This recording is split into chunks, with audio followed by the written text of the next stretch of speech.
Well, good afternoon, everybody.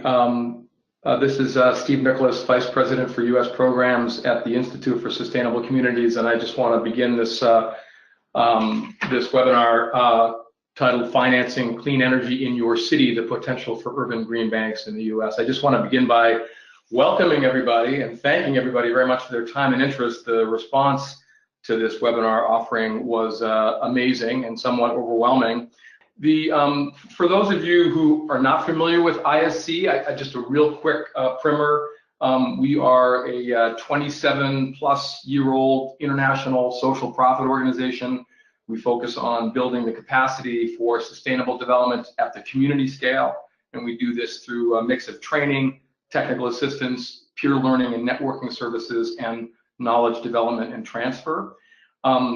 I am the VP of our U.S. program. Our U.S. program is about 9 years old, and we focus on advancing and accelerating urban energy, climate, and sustainability solutions. And as you can see from this map, over the course of the 9-year history of our work in the U.S., we've got more than 3,000 local leaders, urban practitioners from more than 700 communities across the country that participate in our programming. Our goal today, next slide please, Nicole. Our goal today is to kind of 4 goals here, really. One is to introduce the concept of green banks and similar clean energy financing mechanisms, what they can do, what's possible. In particular, what's possible, we think, at the urban scale. We're hoping to inspire cities and urban regions across the country to further explore the possibilities in terms of the idea of a green bank or similar financial institution being helpful to them in terms of meeting their climate, energy, and sustainability and resilience and social equity advancement goals. And then we're also hoping to build a bridge between 2 movements that are underway but currently on somewhat separate tracks, and that's the urban sustainability and urban climate solutions movement and the green bank movement, and I'll come back to that in a moment. And then 4th is to gather your ideas and feedback, both kind of on the general idea of green banks and their potential application at the urban scale, as well as your feedback on a specific project idea that ISC is developing with the Coalition for Green Capital and the Connecticut Green Bank, and we'll come back to that briefly later in the webinar. So that's what we're trying to accomplish. So why this webinar and why now? I just want to make a quick couple of statements about this. What we're seeing, and hopefully it's similar to what you're seeing across this country, is a significant increase and rise in urban leadership on energy, on climate solutions, on sustainability, and we're seeing that leadership rise in its importance, especially now, given what's happening at the federal scale. We're also seeing a pretty big disconnect between the aspirations that cities and urban regions have around clean energy and climate solutions and their capacity to actually do the work on the ground. And we believe that a big part of that disconnect, although not all of it by any stretch, relates to financing and the difficulties, the challenge of financing clean energy technologies, clean energy solutions, and the challenge of leveraging private capital in particular toward that cause. And so we're seeing all of these things unfold. At the same time, we're seeing the green bank movement really pick up steam in recent years also. And you'll hear more about that later in this webinar from Jill Bunting at the Coalition for Green Capital. And so our sense is that now is exactly the right time to build a bridge between this burgeoning urban climate movement, urban climate action movement, and the burgeoning green bank movement. And that is what this webinar is intended to do. Next slide, please. I went over already our goals. So the next slide after that, this is our agenda for the rest of this webinar. In a moment, I'm going to stop talking and we're going to get to some terrific presentations. You're going to hear first about the Connecticut Green Bank, widely regarded to be the most successful in the country. You're going to hear directly from the president and CEO of the Connecticut Green Bank, Brian Garcia, who joined the ISC board about a year ago, and it's just been an incredible honor and pleasure to get to know and work with Brian. You'll be hearing from him about his experience coming out of Connecticut. Then you'll be hearing from Christine Babic, and Christine works for Washington, D.C. They are in the final throes, I think she'll tell you, of a legislative process to create what would be the first city-run green bank in the United States, called the DC Green Bank. From there, we're going to hear from Jill Bunting at the Coalition for Green Capital, and the coalition has been leading this this green bank movement to which I alluded earlier.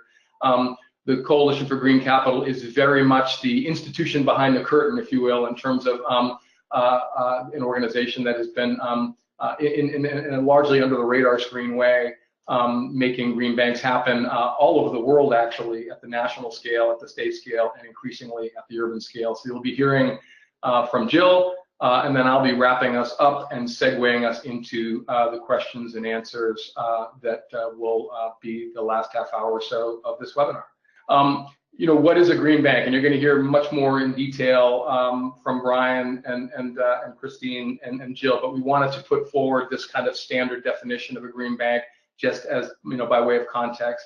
And, you know, the green bank, it's not always called a green bank. It can be called a green investment bank, a clean energy finance authority. It can take a different name and different forms, but what's in common is that it is a dedicated financial institution, typically public or quasi-public, that's used to create innovative approaches to financing of clean energy technologies in ways that leverage a relatively small amount of public money, public investment, and use that to leverage much larger amounts of private capital.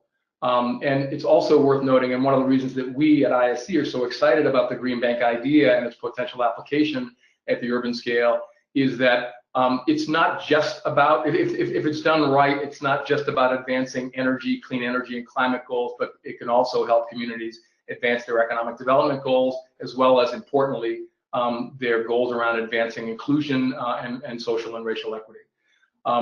So that's kind of our standard, or kind of working definition, if you will, of a green bank. And now, without further ado, I hand the microphone to Brian Garcia. Brian?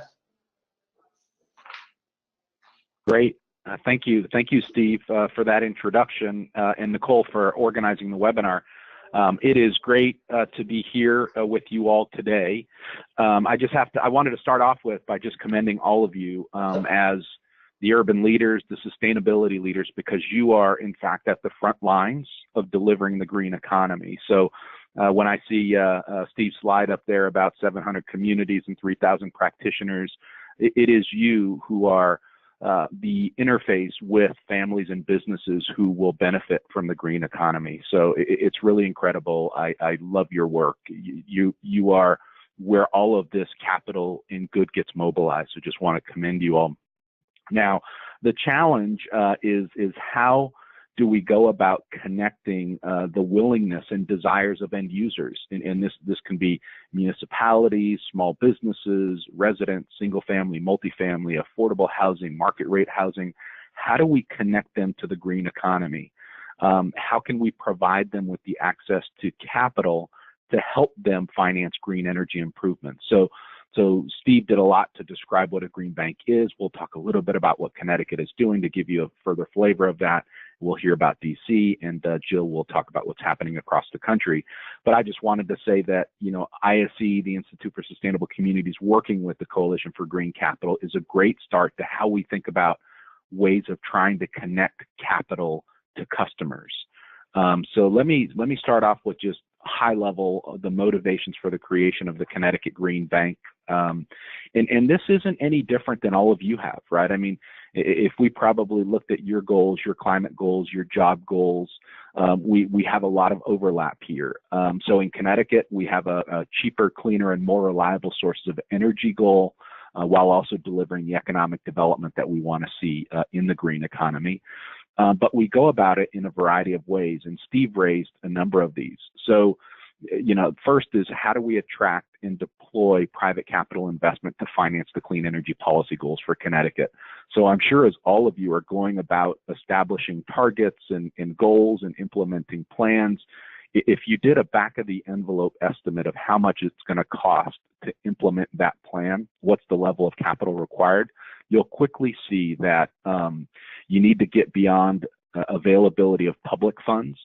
You need to attract more private investment in order to achieve those policy objectives. So, especially in this day and age when states like Connecticut and municipalities across the country and states are struggling to find ways of using their limited budgets in more effective and efficient ways. Our second goal is to leverage those limited public funds, attract multiples of private capital investment. We've been very successful at doing that. And then how we use our public funds is we actually use them as loans. We don't grant them out. So our expectation is that we get them paid back over time so that we can reinvest that. It's a strategy that we pursue to build a balance sheet as opposed to operate a zero-based budget. We can get into that if folks are interested. But the key is implementing strategies that bring down the cost of clean energy, right, to make it more affordable and accessible to customers. And I would bet a lot of you across the country have implemented things like solarized campaigns, soft cost reduction strategies like Sunshot. I know that Steve and the team at ISC have worked with a number of communities across the country to reduce the permit costs of solar PV. So you all are doing it. And so that activity is lowering the cost of clean energy and making it more affordable to customers. Our fourth goal, we really started to take on about a year ago when we looked at how effectively we were addressing the low to moderate income market segment. And we were struggling. We also realized that in some cases we had to break through health and safety barriers in order to get to the energy improvements. So asbestos, mold, lead abatement, we had to break through and get those things cleaned up before we can get to the energy improvement. So we're starting to tackle that fourth goal. In terms of the results that we've achieved to date, I mean, I think this is where the rubber hits the road. We've mobilized a lot of investment into Connecticut's economy so far. Over the 6 years that we've been in existence, we've had a 6-to-1 leverage ratio. So for every $1 public dollar going in, we've had $6 of other people's money. That's good. You want to continue to increase that, especially if we're trying to hit, say, the UN Sustainable Development Goals. We need to mobilize private investment.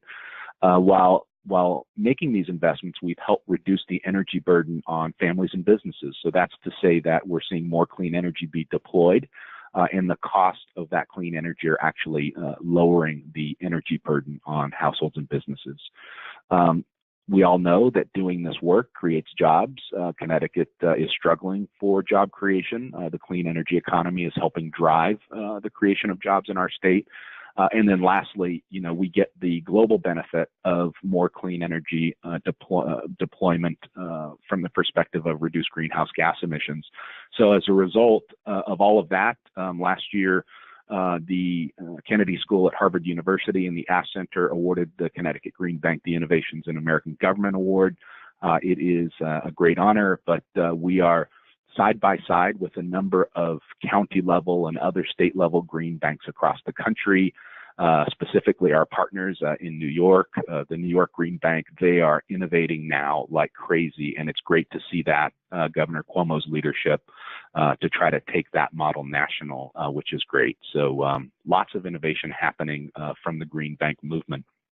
But when we get to what we're trying to get at for customers, so from the perspective of customers, I think the old way we thought about this was, how can we bring an environmental good to somebody? And we thought about ways of them having to pay more for that benefit.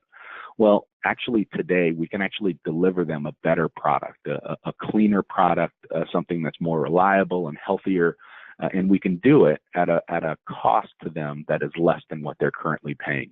So it's important that we do that because we need to mobilize this green economy for everybody and make sure that economically they're all better off. So, if they're paying $100 in an energy bill 1 month and they deploy clean energy by taking out a loan, they're reducing their energy bill to $20 and paying, a $40 debt service payment, and they're saving $40. We want to make people better off by having them deploy clean energy by financing projects. So this is just a high-level view of the philosophy for what we're trying to bring to customers on their end, lower their energy costs. And I'm going to give you a few examples of products that we've put together here in Connecticut with our private capital partners. So you could imagine In this case, we have a product, and we've seen this right across the country, a commercial customer taking a power purchase agreement for solar and signing on to a rate for that solar PV that is cheaper than what they're currently paying on their electric bill. So we see that model happen across the country. What we've done in Connecticut is we've partnered with a number of private investors to create this financing product for our local installers. So our local installers can offer this product to really unconventional credits. So you typically see these products for large box stores, Staples, Walmarts, which are really high credits. But what we're trying to do is to make sure this economy is for everybody. So we will support solar on small businesses, local manufacturing, family businesses. The MUSH market, obviously, we see that across the country, affordable housing, nonprofits, community assets. We want to make sure that this economy is for everybody. So we've pulled together this private investment to mobilize in financing of solar PPAs. And to give you an example, I was just at an event last week of the Daughters of Mary of the Immaculate Conception here in New Britain, Connecticut, where we provided a $2.8 million investment in a solar PV project at their facilities. It's going to save them $1.3 million over the life of that project. And, these are no money down, where they could immediately reap the economic savings. And for them, they run programs for the elderly, children, housing, victims of domestic violence. So by us lowering the burden of energy costs on nonprofit organizations, we can help them better serve the needs of the community. And that's the basis of this product. The second product I want to quickly talk about is the single-family low to moderate income homes.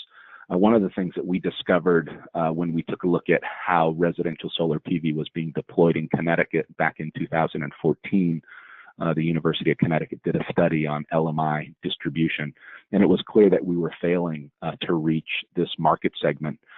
We went out, we issued an RFP, we discovered this company called Posigen from New Orleans, Louisiana. We pulled together a bunch of investors to bring Posigen up to Connecticut. They now employ 50 people doing solar PV as well as energy efficiency on homes. So they offer an energy savings agreement to homeowners who install solar.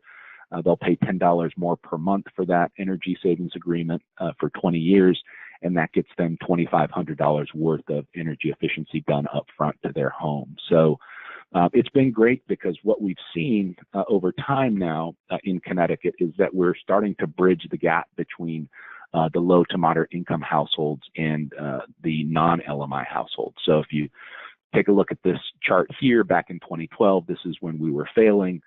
We've got 70 projects, $2 million worth of investment in low to moderate income census tracts. Today, as of the results from 2017, we've now got over 3,500 projects and over $80 million worth of investment in the low to moderate income census tracts. So by mobilizing private investment in these underserved markets, we can deliver 50 times more projects, 40 times more investment.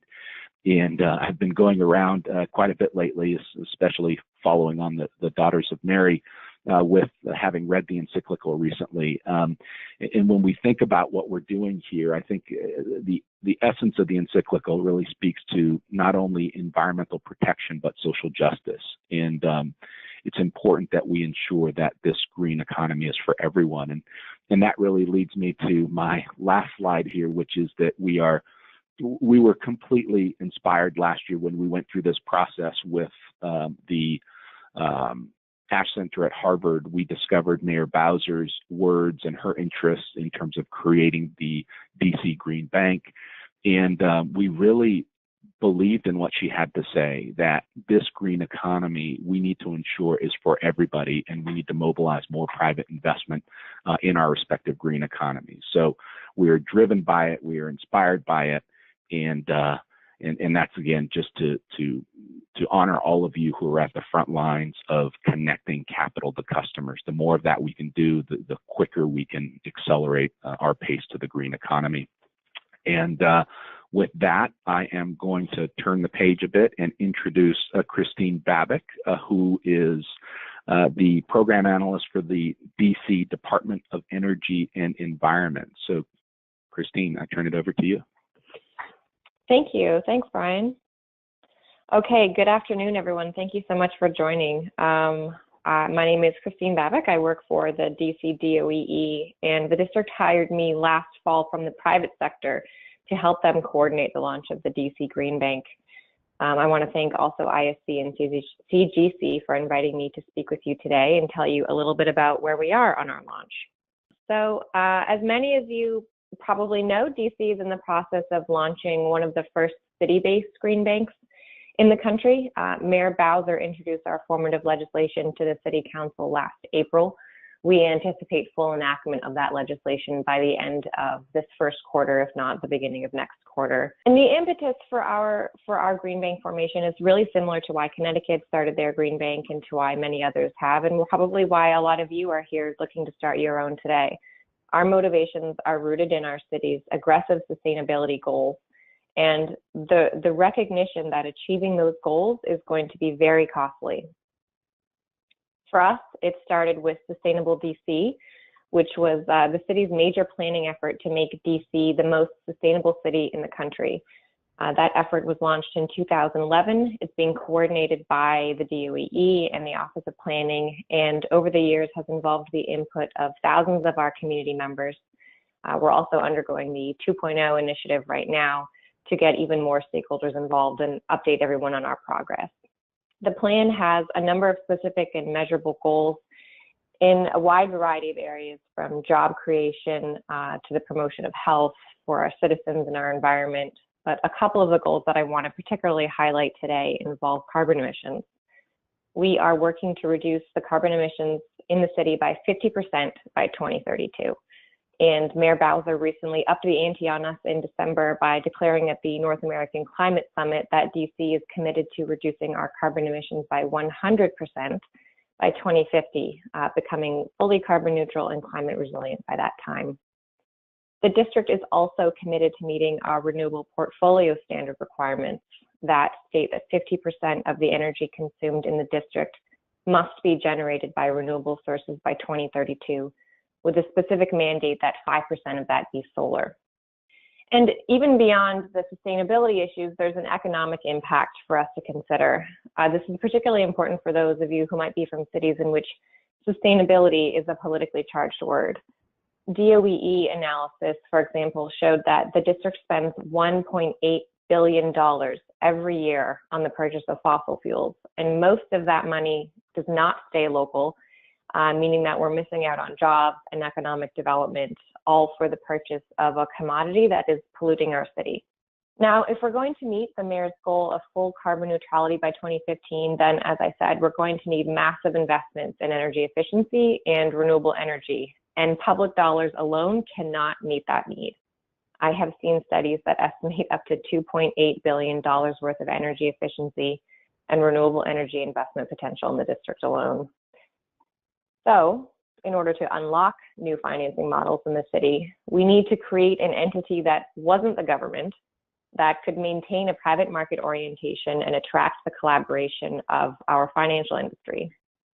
In order to do this, it has to be quasi-public and operate as independently as possible from the government.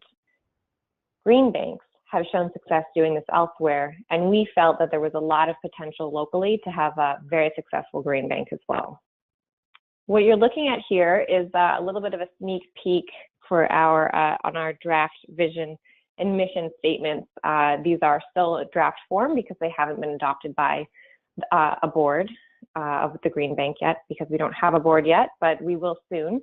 But this vision and mission statement has really helped us as a DOEE frame our approach to the launch. And it really starts here with our vision. We want every resident and every property owner in the district to be able to easily access the capital needed to deploy market-ready green technologies.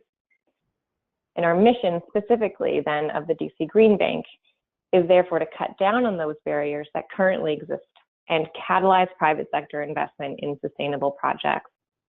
The Green Bank is going to do this in a number of ways. we're going to be educating the current capital providers on the technologies and the projects. So what does that mean? That means speaking banker. It means talking to our local bankers and non-bank lenders and helping them understand these technologies, how to assess the risks, and how to mitigate those risks in their lending practices. We're also going to be creating a more efficient platform to pair project owners and borrowers with those capital sources. Another role that will be very important for us will be to enhance the risk-return metrics for both the project owner and the financing source. So now we have identified all these goals. Now we just need to figure out how to get there. And I wanted to step back a little bit and kind of create a bit of a framework for the launch for you guys. I don't have any products to share with you yet. As I said, we're in our launch phase, we're getting there. But in case any of you here on the phone today, and I assume a lot of you are on the webinar rather, are interested in doing your own launch, I thought it would be helpful to give a high-level overview of that process. So for us, as I said, it really starts with an analysis for the green bank and defining a public purpose for that green bank. That is really important so that you can build political support and public support in that launch. This is going to be particularly tested when the legislation gets opposed and everybody kind of wants to craft that legislation and maybe has different ideas about that legislation. But it's very important that we have kind of one voice, one body of support behind it. We then kind of move into the fun part, the appointment of the leadership, hiring an executive director. And this is really where it just becomes a startup more than anything. And that leadership then will be defining and prioritizing the goals of the entity. Our legislation in particular is quite broad. So it's going to be up to our legislation to to our leadership rather, to figure out where they want to prioritize the efforts. And then from there, it goes into product development. And this is, in my mind, really where the rubber meets the road. We have to engage with our stakeholders and our channel partners, which are our capital providers, our project developers, our property owners, really ask them to identify for us what are the barriers that exist in transacting these deals and how can we help overcome those barriers.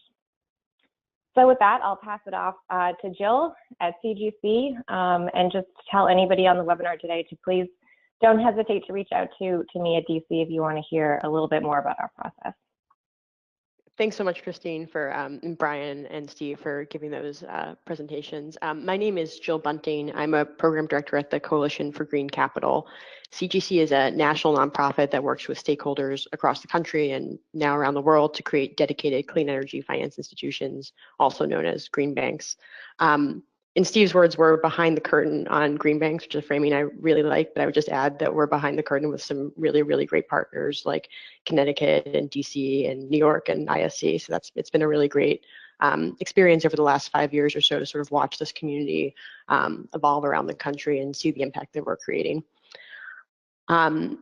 So I work exclusively on our domestic program, so just with US cities and states, and CGC is active right now in about a dozen states.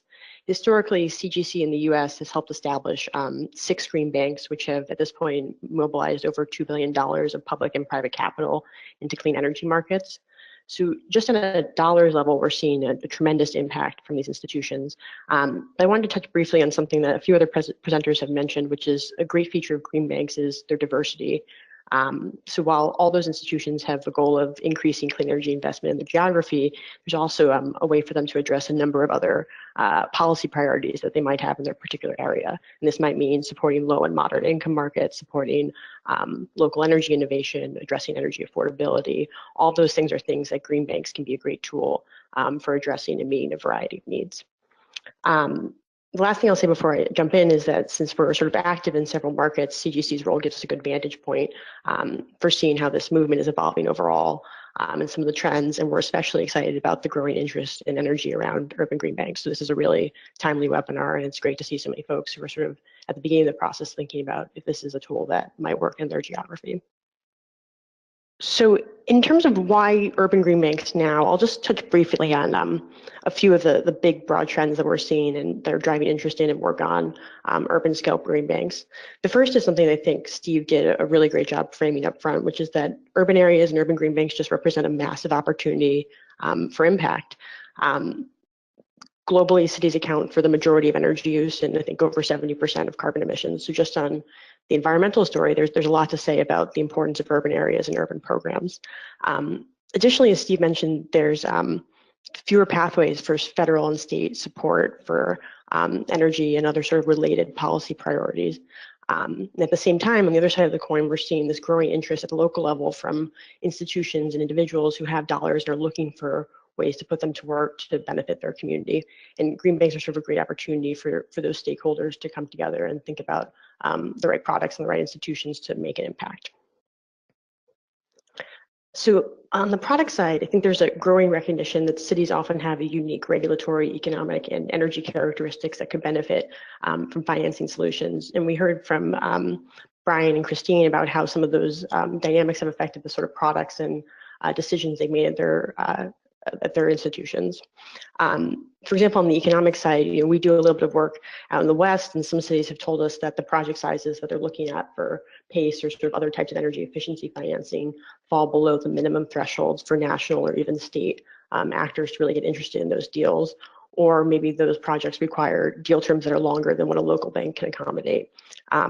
When you're facing that sort of situation, it's a great opportunity for a green bank to step in and provide something that looks like a warehousing facility or some other enhancement that enables those products to attract capital that they're not able to see in the traditional market.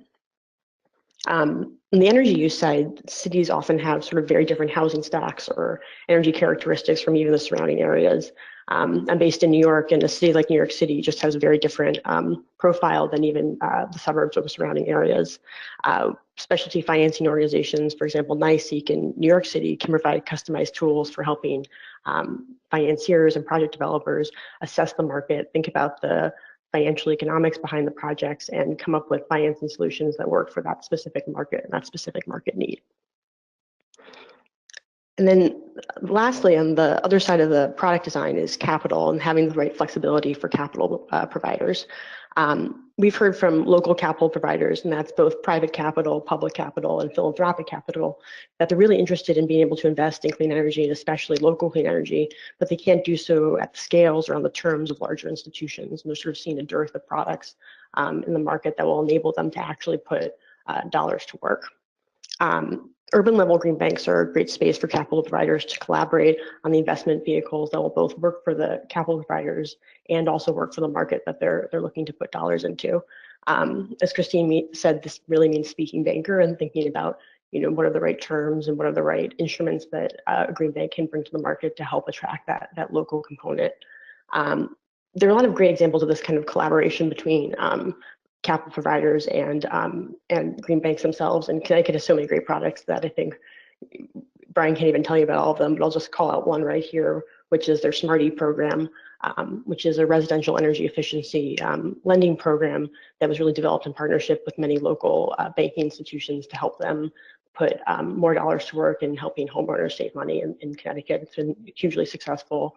It's just a great example of how this can work if there's sort of that right dialogue and right connective tissue between institutions and the financing community. So then, before I wrap up, I just wanted to briefly introduce one local organization that CGC is currently involved with that I think both illustrates how some of these drivers are increasing interest in local institutions and also how green banks can meet some of those multiple policy goals that we talked about earlier. So the organization is called the Climate Access Fund, and the Climate Access Fund is a startup nonprofit that's being incubated at CGC, but is actually based in Baltimore, Maryland. And the organization was formed to do one thing, which is to expand community solar access for low and moderate income residents in Baltimore. And it was formed because of the new state policy, which set aside a certain amount of megawatts for community solar for low and moderate income residents, but did not provide any incentives. So, it's sort of that classic conundrum that both Brian and Christine mentioned, where there's sort of a mandate, but it's not really clear where the money can come from to actually meet that mandate. CGC worked with a local partner who had sort of deep experience in Maryland and is eventually going to be running this organization to understand the market needs and the risks of serving this kind of a population.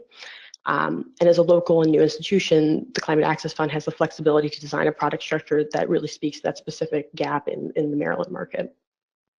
Then I think the last thing that's exciting about this is because it's local, the Climate Access Fund has been able to tap sort of a new source of capital, which is philanthropic capital. And in this case, will be the first sort of dedicated green bank that's been capitalized entirely with philanthropic capital at the outset. That being said, going forward, it has the flexibility to take in both private and public capital as it sort of expands its offerings. So the target for the launch of the first product is this quarter, so stay tuned for that, and hopefully we'll have a lot more to share, but I think sort of illustrates how green banks can fill market gaps and also speak to different market priorities in Maryland. So maybe I'll just close by saying that we've seen great creativity and experimentation at urban green banks, and it's something that really expect to continue and grow. Looking ahead, something that we're excited about is the opportunity to build on these successes and bring increasing speed and scale to urban green banks. We think there's some potential network effects of having green banks come together on activities like capital raising and product design, and sort of A, make it easier for new institutions to get started, and B, make it even easier for existing institutions to grow their impact in their markets. One of our big initiatives for 2018 at the Coalition for Green Capital is called the Green Bank Consortium, which will provide support for urban and other institutions to engage in these activities at scale, and not have to reinvent the wheel every time they come to market with a new product. So that's something that we're really excited about, and happy if folks are interested in to go into more detail offline. But I think I'll stop there and turn it back to Steve for some Q&A. Thank you very much, Jill and Brian and Christine. Those were terrific, very terrific, I thought, presentations, and on time and on budget too, and I really appreciate that, because it's going to leave us with plenty of time to talk about some of the questions that are coming in pretty rapid fire on my screen now. As a segue to that, looking at the current slide, I wanted to take the opportunity to briefly put forward in very broad strokes a specific idea or a project idea that we've been working on for several months together very closely with the Coalition for Green Capital and with the Connecticut Green Bank. Just want to lay it out there in broad strokes and invite anybody on in the virtual room today to provide, to ask questions about it or provide feedback on it, either right now during Q&A or later on offline. We're calling it the Urban Energy Investment Challenge. That's just a working title for the idea. As I mentioned, is a partnership between ISC, the Coalition for Green Capital, and the Connecticut Green Bank, at least to date. Those are the core partners. The goal would be to help interested U.S. cities and urban regions across the U.S. establish a green bank or some similar mechanism, and essentially following somewhat in the footsteps of what you heard from Christine is happening in D.C. To increase and accelerate investment in their community in clean energy, and to achieve some of these other co-benefits that you've been hearing all of the presenters talk about, related to job creation and economic development and community resilience and advancing social equity. The approach in broad strokes would be that we would select sort of a coalition of the willing, probably through some kind of national competition, that wanted to and believed it's feasible to create something like a green bank in their community, again, to meet their, to build it in a customized way to meet their local goals, and to do that by the end of 2020, so to do that over the course of the next few years. We would select this coalition, this cohort, and then we would work together intensively with them to go through the process of creation and to actually capitalize and stand up a green bank institution. So to do, for example, the market assessment that is necessary to identify what the possibilities are, what might, what kinds of financial products and services are needed to meet those local goals, where might the capital funding come from, what might the appropriate governance structure be in your community, those kinds of critical questions. We'd work intensively with this cohort to do that analysis and answer those questions, and stand up your very own green bank or similar clean energy financing mechanism. That's the basic idea. We have a concept note written up on it for those interested in seeing that. We are actively fundraising for it and hoping to launch that program later this year. So would love ideas, questions, feedback on that, but more generally on this whole notion of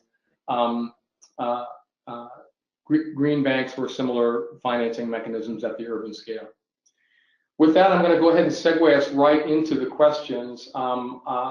Thank you all for, thank you to those who have submitted questions already, which I'm looking at and sifting through right now. And I invite others to do so as we go here, because we have a good, 40 minutes or so to dig in here. Let me segue to, and these aren't in any particular order, but there's a series of questions which are, I think, are excellent and which I think will be of interest to many people in the webinar room. And I open this up to any of the three presenters. A lot of curiosity about what the relationship is or could be between a green bank and a utility, especially, what are the linkages between a utility energy efficiency or solar program? What about on-bill financing? How does that or could that relate to green banks? Who'd like to take that one on first?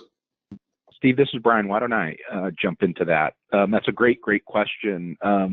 There are a lot of things, a lot of opportunities that you can realize between the synergies of a green bank and a utility. We often think about calibration here in Connecticut, which is how might you calibrate the amount of incentives per project in comparison to financing a project, right? So if we all have the goal of trying to use public funds in a more efficient and effective manner to use somebody else's money, then there are calibration kinds of questions that you can work through and try to make sure that you're using as limited amount of public funds to mobilize somebody else's money. So that's always part of the calculus. The second thing is just to give you an example of something that we're working on here in Connecticut with our utilities is around a small business program on bill. It's called the Small Business Energy Advantage Program. It's a great program. It's been run by our two utilities, Avangrid and Eversource, for 10 plus years. And what it does is it provides on-bill repayment for measures that can be financed over a 4-year period and at 0% interest. And what happens is the interest rate, the cost of capital of the utilities is brought down to 0, and that is done through utility incentive funds. And our role is to now bring a lower source cost of capital into that structure. The utility cost of capital can vary. It can go anywhere between, say 7.5% to 12%. So buying that down to 0 can be costly. So what we've done is we've issued an RFP working together with the utilities and found a private capital source that can step in at a much lower rate, 4%. So now you're saving half of the money by using private dollars to buy down or to have a lower rate to buy down. So we continue to identify these sorts of opportunities, and again, it will help extend the impact of the incentives and subsidies while bringing in more private capital to do more. It will allow us to go deeper with businesses, do twice as many projects. So again, to try to get to those goals and targets that you all have, we have, you need to find other people's money to help you get there. Thanks, Brian. Would either of the other presenters like to address this question before we move on? This is Jill from CGC. I'll just talk briefly about maybe some of the other examples we've seen in other parts of the country, particularly in some of the, if you have co-ops or municipal utilities who are running on-bill programs or similar related financing programs. We've seen, particularly in the West, that those have gotten some really great traction and then are having a little bit of difficulty figuring out how to scale. Sometimes there's sort of statutory reasons why they can't do more financing or how to grow those programs. And that's the kind of inflection point where it might make sense to take some of the lessons that they've had in the market and moved them into an institution like a green bank. Great, thank you, Jill. So while we're on the subject of utilities and the relationship between green banks and utilities, another, I think, very interesting question that's come in is it possible for green banks to gain traction in where there is a quote unquote monopolistic utility in that geography? Are there examples of green banks working in that kind of a context? This is Brian. So I guess it depends, right? And it also depends on a regulated environment versus a deregulated environment. So here in Connecticut, we deregulated in the early 2000s, which essentially means that the source of generation comes from private sources and the transmission and distribution are covered by the two utilities. So from a transmission and distribution perspective, we have two large utilities that cover virtually the entire state. So it is a monopoly in a deregulated environment, say, so to speak, and we work well with them, given an example that I just presented to you. But in a fully regulated environment, monopoly environment, I don't have an example of it, but others may. Jill, yeah, it's a great question. Yeah, so this is Jill from CGC. Let's see, I'm thinking about in a regulated environment where supply hasn't been disintermediated from delivery. I'm not thinking of a particular example in that context. I would say, DC, I believe, is only served by one utility, and in general, Brian, you can talk to this dynamic maybe even better than I can, but the dynamic between the utility and the green bank is not typically competitive for a variety of reasons. One is that the market's just so big that there's a lot of space for different actors to play different roles in it. And two, the sort of a core mission tenet of the green bank is to be additive to whatever existing incentives or subsidies or programs the utility might be offering. So if there's already a robust financing offering that's at the utility, it probably would not be something that would be taken by the green bank. Yeah, Jill, just to add a little bit from DC's perspective, I'm no expert in the utility environment, so I don't even know if we're regulated or deregulated and how that pertains, but I do know that really Pepco is our only electricity supplier locally, and we do not intend on working or competing with them at all, but rather would like to work with them and take advantage of things like monetizing energy efficiency savings.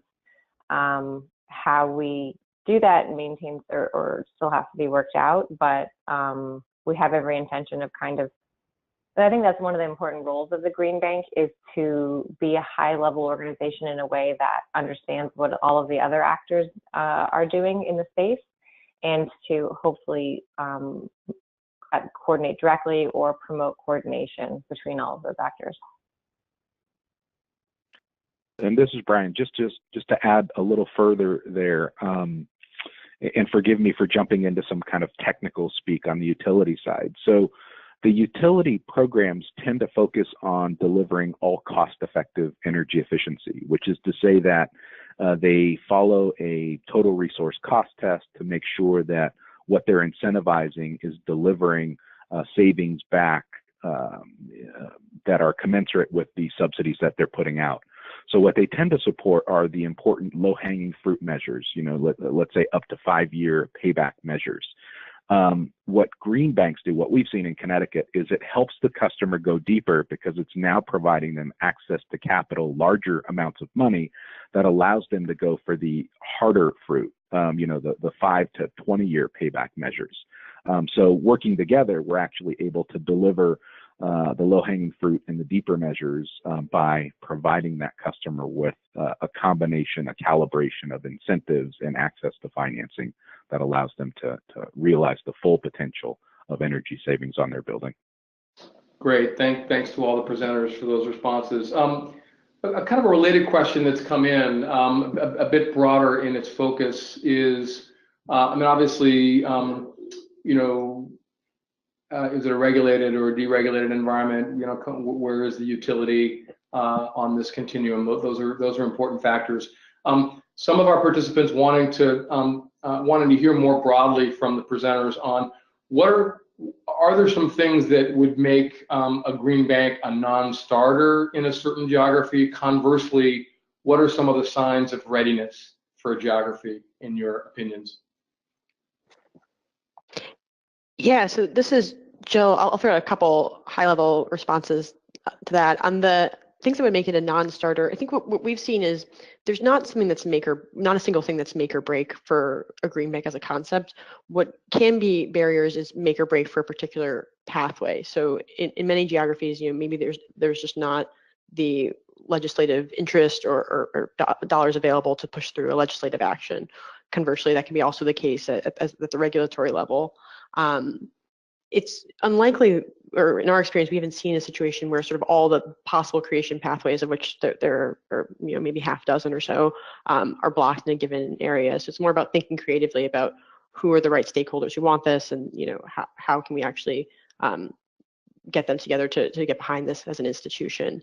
In terms of the signs of ripeness, I think, as both Christine and Brian talked to, having large state goals or local goals as a starting point for having a conversation and getting down to brass tacks about how we as a community are going to meet those is often a great place for green banks to kind of spring up as a ready-made answer to some of those questions. I also think in some geographies there are large energy users. So for example, in Nevada, where we've done quite a bit of work, there's some of the casinos and Zappos and others are large corporate entities were sort of interested in more innovative energy solutions than they were seeing currently being offered, and kind of became this stakeholder voice for how we could do more innovative energy financing. So let's just pause there and maybe see if Christine and Brian want to jump in with insights from their geography. I think a little bit about, as you touched on, Jill, the politics of green financing and sustainability, and how not maybe necessarily every region of the country is as focused on sustainability or on things green as other areas. I had an interesting conversation with someone recently who was a PACE lender working in Texas and trying to help the Texas PACE Authority establish their program. And PACE is going to be one of the products that rolls up into our green bank. We offer it now, but it will become one of the green bank products that's up and running.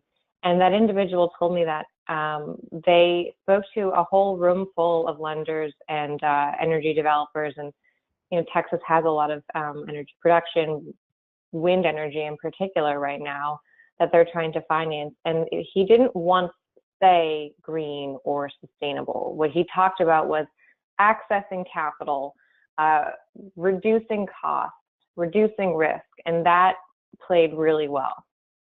That is great, Christine. I love those examples. I guess one area that I would say, or I would focus on, is that a goal of a green bank is to crowd in private capital. So let me tell you a little story. When we were first created, legislation passed. One of our first meetings was with the Connecticut Bankers Association, and the president of the association said across the table to me, he said, these were his verbatim words, the last thing I want to see is another public-backed financial institution standing in front of my business. So his message was clear, which was, let the private sector finance these projects. My response back was, I would like to see more local lenders, more private investors coming into this market in Connecticut at affordable rates, because we hadn't seen that in Connecticut. And since then, we've partnered with a number of local banks in these various structures. They now understand the risks of lending to clean energy. Some of them have created now clean energy divisions because they now see the opportunity not only in Connecticut but throughout the region. So that's the first thing, is you want to crowd in private capital. This isn't about government displacing private capital. It's about using its limited resources to attract it in. And then the second thing is you really kind of have to know when you're exiting a specific market segment. So, our whole goal here is to be a catalyst, to start investment in a specific sector. And one of the areas, for example, we focused on was, and I'm sure a lot of you have this, is we repurposed some federal stimulus funds, and we provided those funds as a loan loss reserve to a residential solar loan program. We partnered with a great company called Sungage Financial. We piloted a residential solar loan in Connecticut. We issued $6 million worth of debt. The lender, Sungage, was able to take that pilot to lenders, and lenders said to them, We like what you did in Connecticut. We now understand the risks of lending in this market. We no longer need that credit enhancement from government. We will provide you access to $100 million of our capital. We want you to offer this loan in Texas, Florida, California, New Jersey, New York, Massachusetts, and Connecticut. So for us, that was a perfect example of how a green bank can be a catalyst to getting investment happening in a market and then getting out of the way and focusing then on some, another segment of the market. Great, thanks to all the presenters for those responses. PACE came up in this last round of responses, so I want to address a few questions that are coming in. There's a lot of interest, I can tell, among many of the people participating on the webinar, just trying to get a better handle on how what a green bank might do could or should relate to other kinds of financing. And so maybe a little bit more from one or more of the presenters on the relationship with PACE financing. A couple of other examples that have come up, impacting investing by foundations. Is there a potential relationship there? Pension funds, tapping into pension funds. So let's hear from one or more of the presenters on how green banks can potentially relate to those other kinds of financing for clean energy. Great. So this is Brian. Why don't I take a stab at PACE and some impact investing just in terms of what we've been doing in Connecticut. I won't focus on residential PACE. I'm sure a lot of you on the call are familiar with residential PACE and some of the challenges that it has ahead. But we passed Seapace legislation in 2012. I think we were the 27th state that passed legislation, so by no means were we a leader. But what we felt after we passed the law was that there was going to be a lot of private investment happening in Connecticut because of that policy. And what we quickly realized, in the first 6 to 12 months was that capital wasn't flowing. So we needed to put out there our own capital to show the market that this was a good asset to be investing in. So we had some cap and trade allowance proceeds from RGGI. We pulled those resources together and we financed $30 million worth of projects, energy efficiency, renewable energy projects at commercial and industrial facilities, nonprofits, you name it, non-residential installations. And from that, we were able to go back to the market and say, this is a good asset. And we were able to sell down those transactions to Clean Fund. It was the first Seapace securitization back in 2014, and subsequently got Hannon Armstrong to put their money in us. So we now have a $100 million commitment from Hannon Armstrong. So now we are using somebody else's money to make those investments in clean energy improvements. So it can be done, and we're seeing PACE across the country. Greenworks Lending, a company out of Connecticut, building that model across the country. So take a look at companies like Greenworks Lending. And then on the foundation side, the PRI side, we've got a couple of program-related investments in play. And I think typically foundations are trying to look at how to be catalysts in underserved markets, and specifically the multifamily and affordable housing. How to deploy more clean energy in the multifamily affordable housing segment is something of great interest. We have a partnership with the MacArthur Foundation to support pre-development and term loans in that market segment. We competed in a competition of the Kresge Foundation and put in a proposal on how we could make more coastal towns that were located in coastal communities more resilient to weather and climate-related impacts. And we received a $3 million program-related investment from Kresge to pilot battery storage in important community buildings. So I think the foundations are doing a great job thinking about experimentation here and trying to identify opportunities. We heard about Baltimore, which was great, but lots of opportunities emerging. Yeah, thanks, Brian. And this is Jill. I'll just add briefly to that. On PACE, on the smaller side of the sector, what we've seen on Seapace is in some geographies, there's some really great deals that are sort of below the threshold of what national PACE financiers or lenders will really do, maybe around $150,000 or $200,000. And oftentimes they're located in communities where the project itself could have sort of an outsized impact beyond just the dollars invested. So one of the things that we're working on with a couple local partners is thinking about how the Green Bank could maybe serve a warehousing role, where it would help local lenders enter the Seapace market, but reduce the term of the Seapace loan for those lenders who don't feel comfortable holding the Seapace loan for the typical terms of that. So that's sort of one financing gap that we're kind of in progress and working on in a couple states right now. On the impact investing side, yeah, I would just echo Brian's comments that the foundations, it's been really exciting to see the interest really even in the last 18 months sort of explode about how they can be more innovative and experimental with the types of investments they're making. What's really been interesting in Baltimore is the first dollars we've raised for the enhancement facility are essentially a zero interest loan for just to prove the concept. But in the long run, we anticipate being able to offer a reasonable rate of return to philanthropies and other potentially pension funds, other sort of impact minded or have sort of impact component investors. And I think the sort of potential for that isn't just in the community solar market, but really extends broadly to lots of different clean energy markets. Great, thank you, Brian. Thank you, Jill. A number of questions basically around kind of what does it take to do this? What does it take to stand up a green bank or something like it? So let's hit on a couple of those questions. One question specifically to you, Christine, is you put forward that terrific kind of 6-point framework for launch that you've used there in DC. Can you speak a bit about what has been the timeline for that?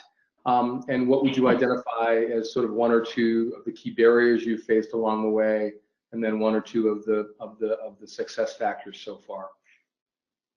Yeah, I know that framework makes it all look so easy, right? So I will say our framework or our timeline, I'll start by tackling that. As I mentioned, well, I think it really started in 2015, so before my time. CGC actually wrote a very informative report that got everyone kind of at the DOE thinking about what are the opportunities. If we have these amazing goals in place and we know that we need to figure out how to finance these goals on a local level, how do we pay for those? So CGC has been a great partner along the way in helping to identify the role of the Green Bank in achieving those goals. And I think from there, we built political support pretty quickly, and Mayor Bowser has been a tremendous advocate for the Green Bank. And I think that perhaps we were all unrealistic, I think, about just the legislative process and how long it really takes the bill to move through council. We have not received much in the way of headwinds other than just a bandwidth issue in terms of just the council has a lot on its plate, and we need to make sure that we are careful about this legislation because we are ultimately taking public funds and kind of removing them outside of the government. So we want to make sure that the entity that we form that has responsibility for using those funds is doing so in a way that is responsible and has some controls in place, but also really maintains that private sector orientation. And that is incredibly important for us. I think that's one of the barriers you face in forming a green bank is how do you create something that is going to work within kind of the rules in a way that are set by the private capital markets, but do so responsibly. And with a little bit of government oversight. And then how do you communicate that role? I think one of the first things that I always face is saying, hi, kind of as Brian alluded, hi, I'm from the government and I'm here to offer you some financing incentives. And no banker really wants to take the time to listen to that. So one of the challenges that we've had is just communicating what is a green bank and how are we different from a lot of the other services and a lot of the other programs that are available in the district. We have any number of grant programs that help people pay for solar and energy efficiency retrofits. And so how are we different? Great, thanks. A follow-up question to you, Christine, is what is the role of the city of Washington, D.C. In the green bank that's emerging there, other than adopting the legislation? Yeah, sort of other than just the support. I mean, the mechanics of that relationship are, well, in the launch, so I'm a DC employee, I work for the DOEE, but I'm sort of launching the green bank. So you could say that the DOEE is in a way sponsoring that launch by paying my salary, because we don't yet have an entity with leadership.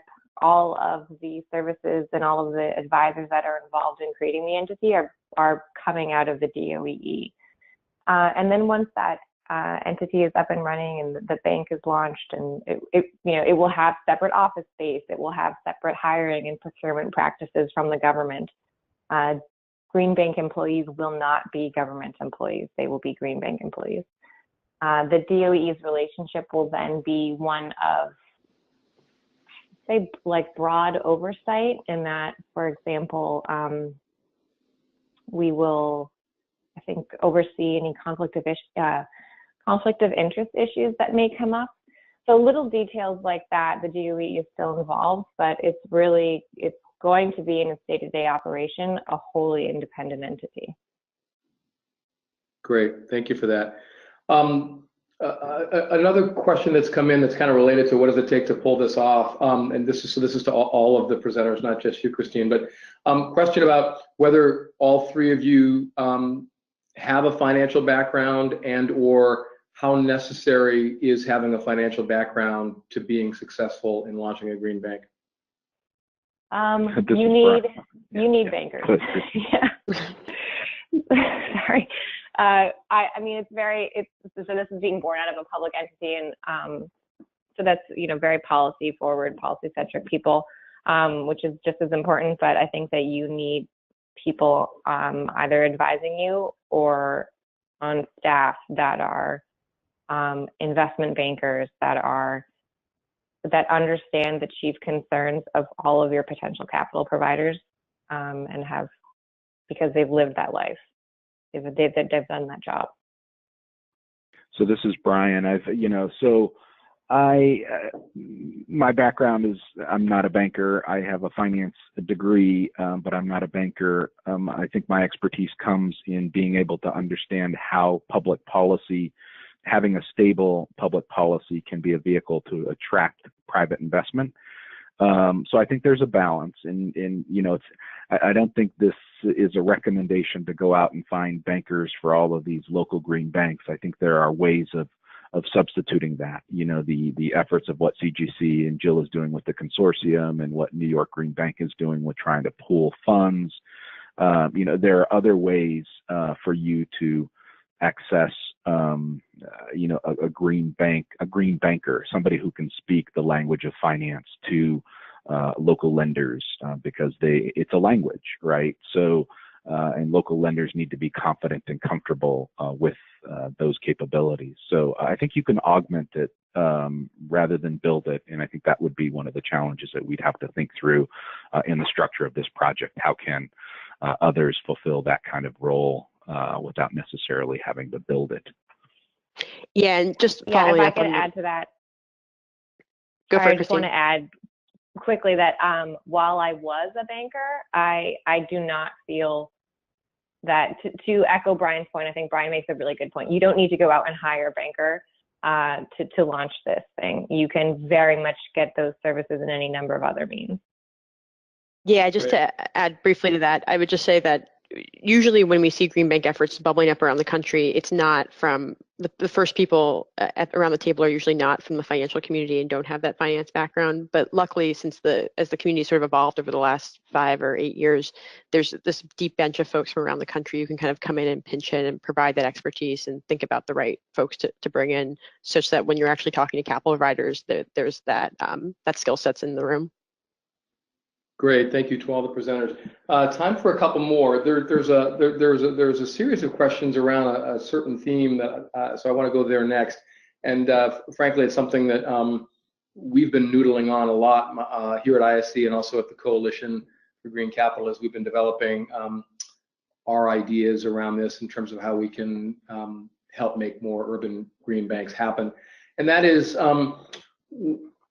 what are the kind of pros and cons of having a green bank at a state scale compared to an urban scale, whether that's an individual city or a broader metropolitan region? And if there already is a bank at the state scale, as you have in Connecticut and New York and Hawaii and a couple of other states, does it still make sense to have one at the urban scale, or is it better to look to urban areas in states that don't already have a green bank at a state scale? What are some of the presenters' thoughts on those questions? Yeah, so this is Jill. I'll take a first stab. First of all, it's a great question, and I'm going to take a little bit of a cop-out answer and say that it really does depend on both the characteristics of the market focus of your state level entity, and then the additional value that or goals that the urban level green bank is trying to achieve. So, for example, in Maryland, we have a county level green bank in Montgomery County, Maryland, that's also just getting started and is about to launch its first product, and has a much larger source of capitalization than the Baltimore project that I described.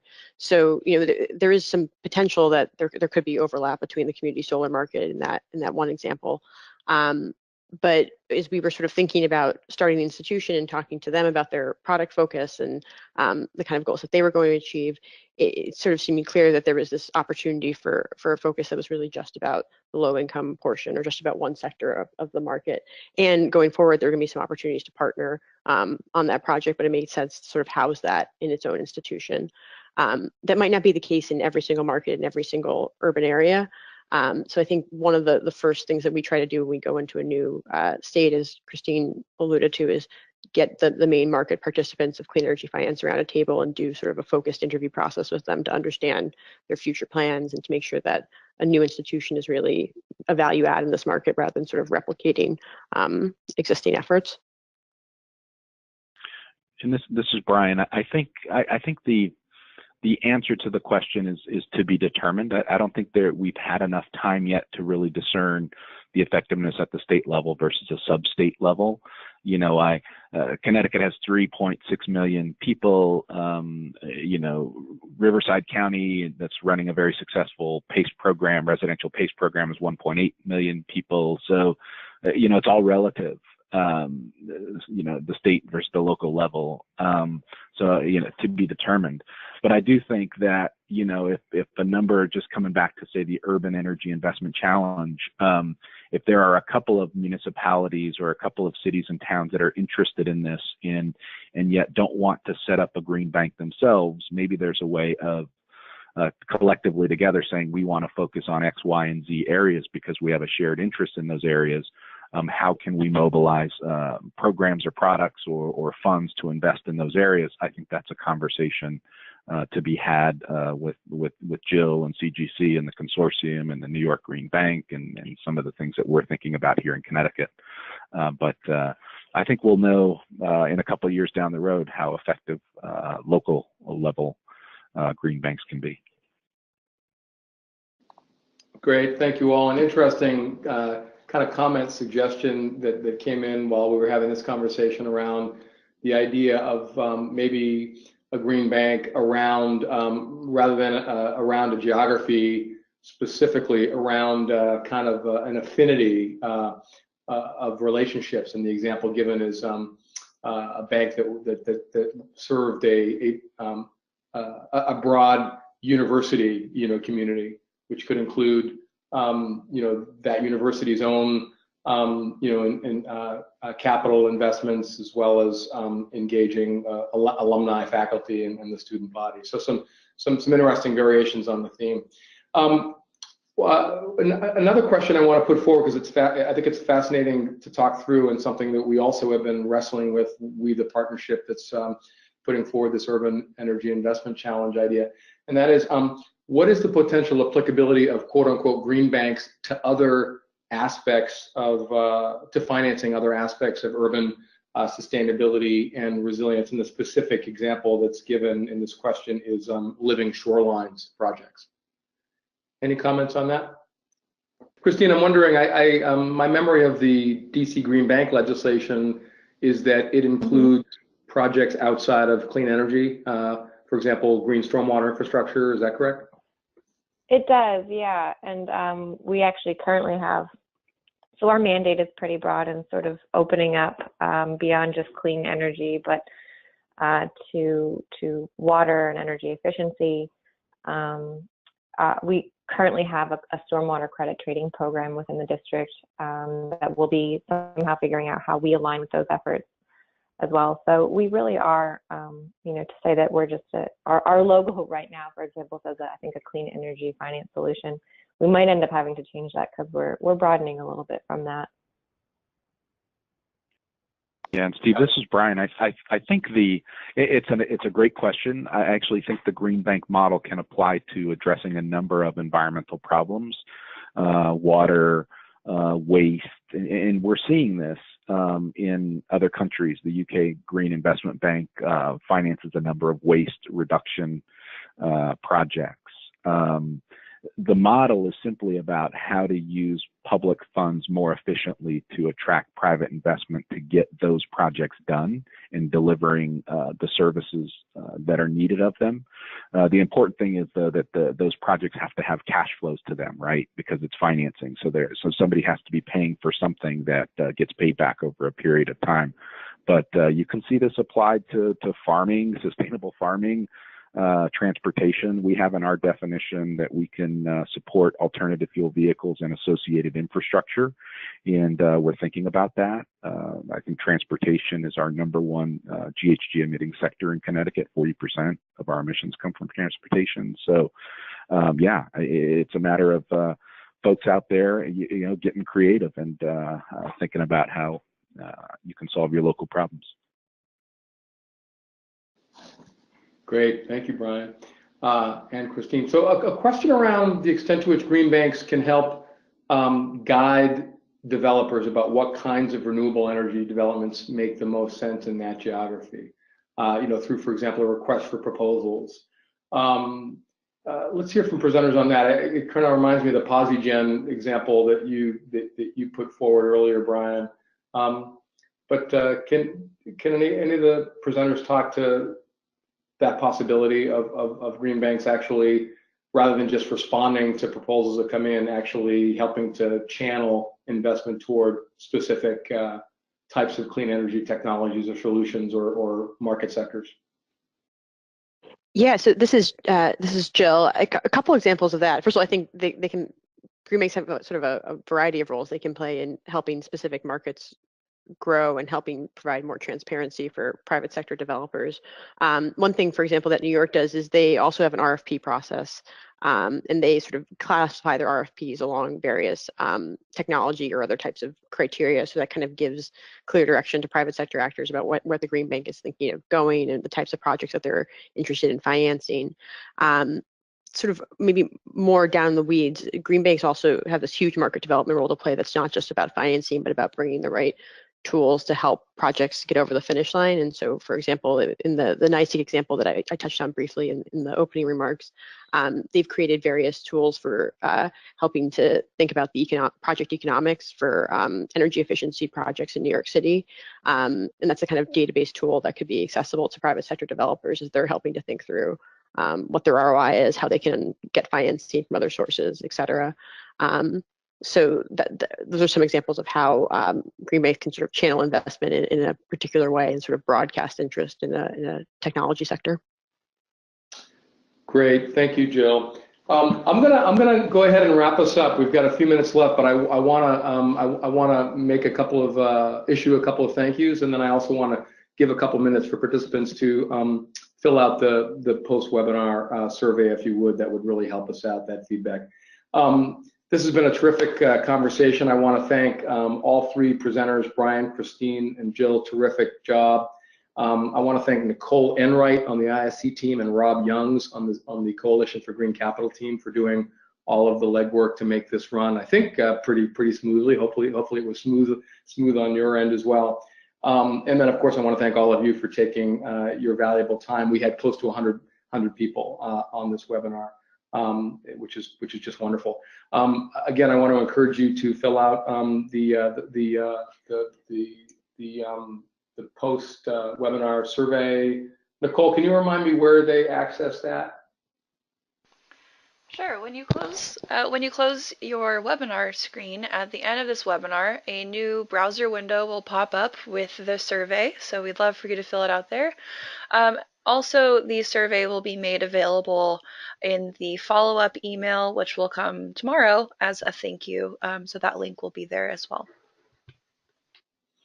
As well as, I think, a link to the recording and all of the presentations as well, because we had a couple of questions on whether there would be access to those, and the answer to that is definitely yes. So thanks, Nicole, and thanks again, everybody. Really appreciate your time, and please don't hesitate to connect with me or any of the presenters or anybody at ISC or the Coalition for Green Capital if you'd like to talk further about the exciting potential of urban scale green banks in the United States. Thanks so much. Bye-bye. Enjoy the rest of your day.